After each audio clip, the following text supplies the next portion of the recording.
மொமெண்டம்னா மாஸும் வெலாசிட்டியும் சேர்ந்தா momentum. Angular மொமெண்டம்னா மாஸுக்கு இணையான டேம் வந்து மொமெண்ட் ஆஃப் இனர்ஷியா, வெலாசிட்டிக்கு இணையான டேம் வந்து angular velocity. Angular moment of inertia into velocity, angular velocity வந்து angular momentum. Rate of change of momentum எந்த டைரக்ஷனில் நடக்கும் அப்படின்னா, அப்ளைட் ஃபோர்ஸ் எந்த பக்கம் வருதோ அதே டைரக்ஷன் தான் வந்து rate of change of momentum நடக்கும்.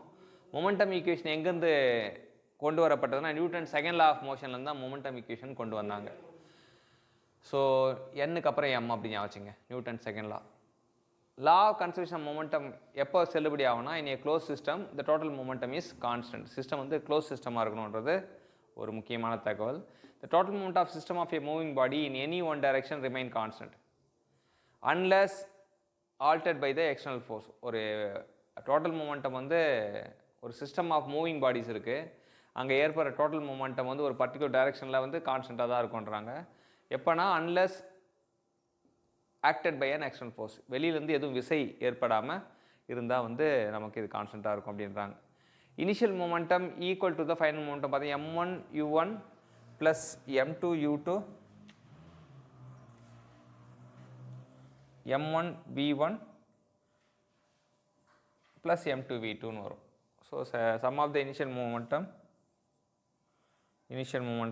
equal to sum of the final momentum.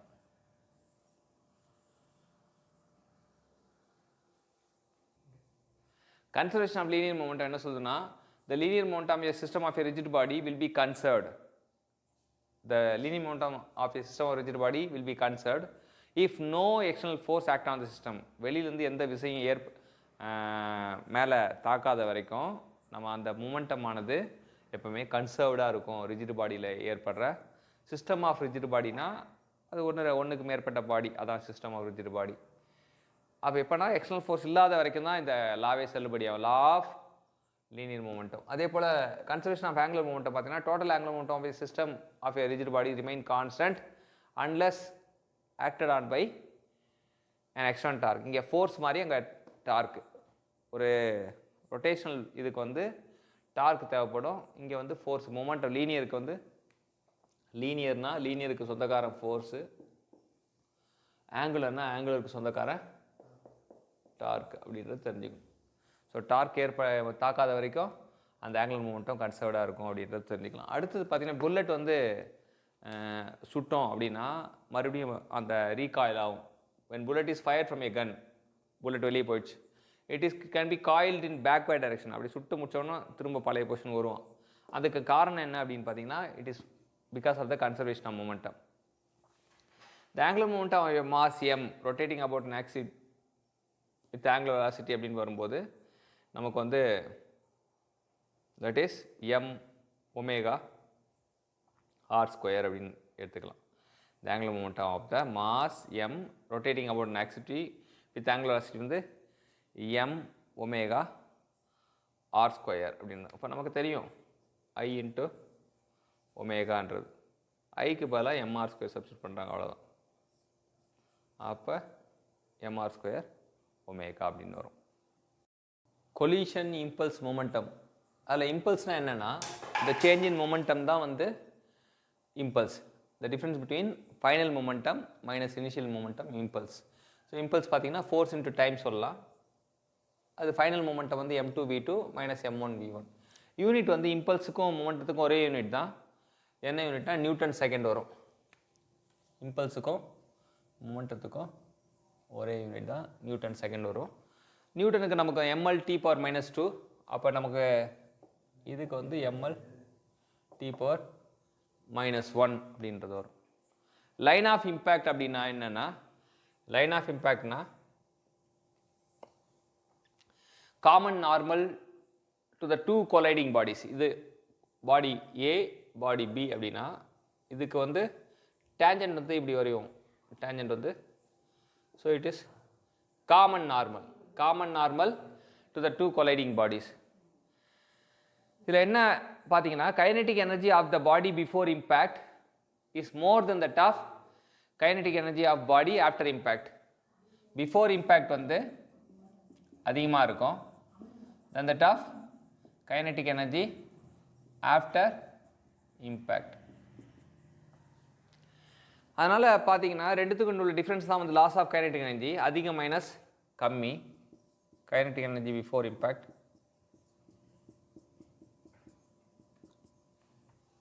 நம்ம சால்வ் பண்ணி கண்டுபிடிச்சோம்னா loss of kinetic energy equal to m1 m2 divide by 2 open the bracket m1 plus m2 close the bracket, மேலே நியூமரேட்டரில் v1 minus v2 whole square அப்படின்னு வரும். Inelastic impact of two bodies having mass m1 m2 which are moving with velocity v1 v2 respectively. இப்போ பாடி A வந்து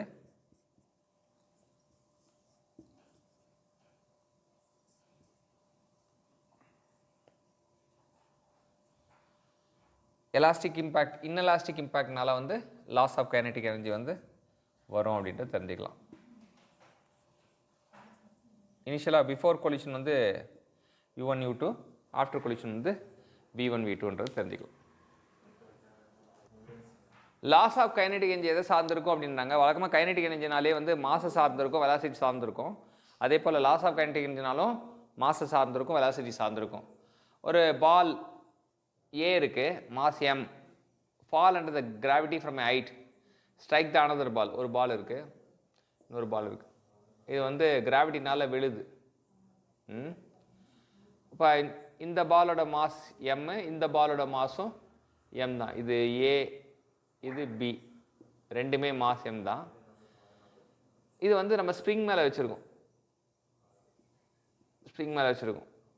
அப்போ அது மேலே அந்த ஆக்சிஷன் அந்த கிராவிட்டினால் விழுந்துட்டு பட்டுன்னு படுது. இது வந்து வர வெலாசிட்டி வந்து v அப்படி சொல்லிட்டாங்க.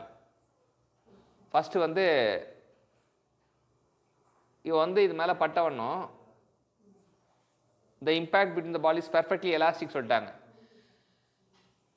பட்டதுக்கு அப்புறம் வெலாசிட்டி ஆஃப் பால் ஏ வந்து என்ன இருக்கும் அப்படின்னு பார்த்தீங்கன்னா, இப்போ ரெண்டு பேர் இருக்கான்னு வச்சுங்களேன், இவன் வந்து ரெஸ்ட்டில் இருக்கான். ரெஸ்ட்டில் இருந்தால் இவனோட வெலாசிட்டி வந்து 0. இவன் வந்து வெலாசிட்டி u1 அப்படின்னு வரான். வரும்போது இவன் எலாஸ்டிக் இம்பேக்ட்னா என்ன ஆகுனா, இவனோட மொத்த வெலாசிட்டியும் இங்கே மாறிடும்.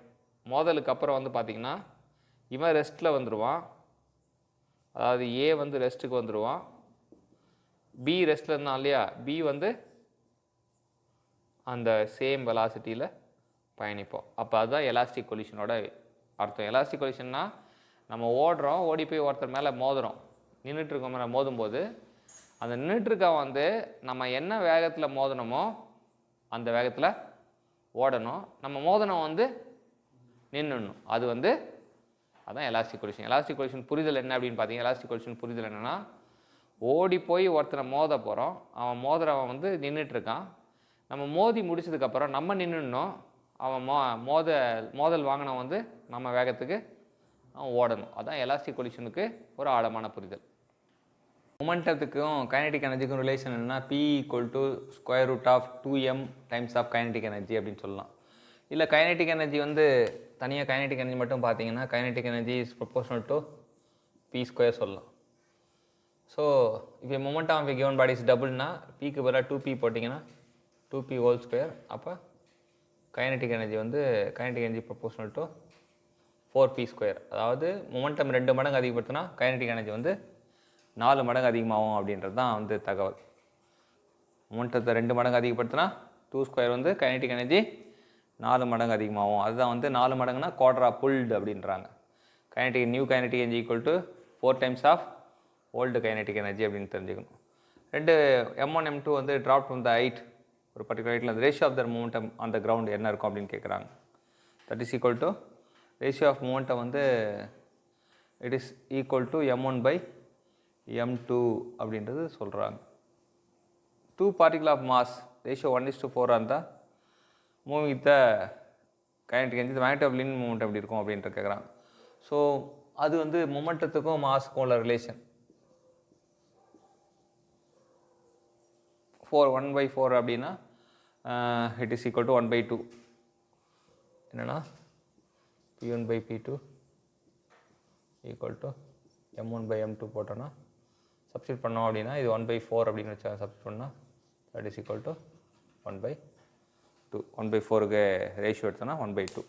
ஸோ அதுதான் வந்து 1 டைம்ஸ் 4 டைம்ஸ் போட்டு எடுத்திருக்காங்க. ஒரு யூனிஃபார்ம் சர்க்குலர் ரிங் இருக்குது, mass m, radius r, rotating with angular speed வந்து omega about an axis, passing through the center and perpendicular to the plane of ring. But two identical beads each of mass m somehow get attached at the diametrically opposite points. The rotational speed of the ring will become அப்படின்றாங்க. அப்போ என்னென்னா கற்பனை பண்ணி பார்க்கணும், circular ring இருக்குது, அந்த circular ring வந்து identical bead வச்சுருக்காங்க, மாஸ் m வச்சுட்டா எப்படி இதுவாகுன்றது கேட்குறாங்க. ஃபஸ்ட்டு வந்து இனிஷியல் மூமெண்ட்டை வந்து m r² ஒமேகா அப்படின்றது தெரிஞ்சுக்கலாம். ரெண்டு ஐடென்டிக்கல் மாஸ் வந்து ஃபஸ்ட்டு இனிஷியலாக ரெஸ்ட்டாக இருந்தால இங்கே வந்து அந்த ஐடென்டிக்கல் மாஸ் இருக்காது. ஃபைனல் மூமெண்டத்தில் 2m ஏன் போட்டாங்க, 2 மாஸ் இருக்கிறனால 2m போட்டிருக்காங்க. அதே r² தான், அது ஒமேகா டேஷ். அது மட்டும் இல்லை இந்த மாஸும் வந்து இருக்கும், m r² omega dash. Simply பண்ணால் omega dash equal to omega m divide by m + 2m வரும். அதாவது இப்படி இருக்குது கற்பனை என்ன அப்படின்னா, ரெண்டு மாஸ். ஸோ இதோட மாஸ் வந்து m, இதோட மாஸ் வந்து ஸ்மால் m. ஸோ இதை புரிஞ்சுக்கிட்டா நமக்கு omega dash equal to omega m divide by capital M plus 2 times of small m. Collision நான் என்னென்னா, கொலிஷன் இஸ் ஈவெண்ட் அப்படின்னு சொல்லலாம். 2 or more bodies exert force on each other. ஒருத்தனை மாற்றி இன்னொருத்த மேலே ஃபோர்ஸு, சண்டை பிடிக்கிற மாதிரி வச்சுங்க. ரெண்டு பால் வந்து ஒருத்த மாற்றி இன்னொருத்த மேலே அந்த மோதல் ஏற்படும்.